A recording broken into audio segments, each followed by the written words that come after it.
Hello and welcome to World in 2 Minutes, brought to you by trtworld.com. Let's take a look at this hour's developing stories. A suicide car bomber killed 2 US troops and a Polish soldier in an attack on a convoy near the US Embassy in Kabul.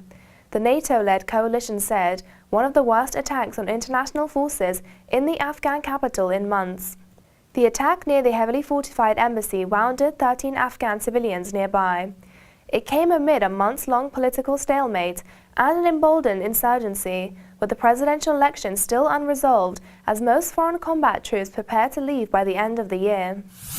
Israel said a mortar bomb was fired at it from the Gaza Strip.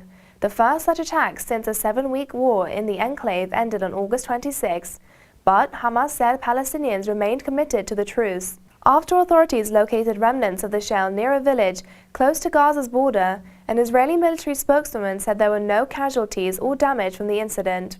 Both Israel and the Palestinians have been on edge for a possible resumption of violence after the inclusive war that killed more than 2,100 Palestinians, most of them civilians, along with 64 Israeli soldiers and 5 civilians in Israel.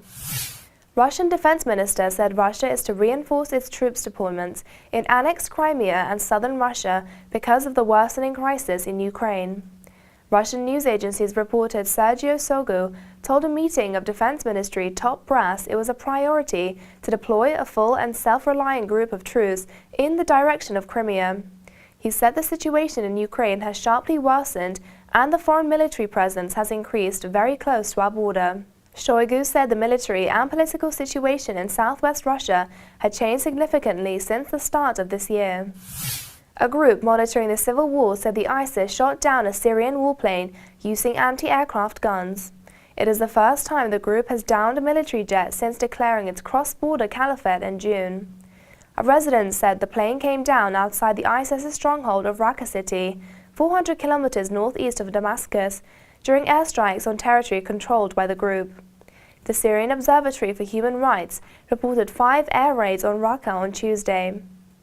Rami Abdulrahman, who runs the organization, cited sources close to the Islamic State as saying the plane had been shot down. And that's it for this hour's session of World in 2 Minutes. You can check back with us at trtworld.com once every 2 hours for more stories.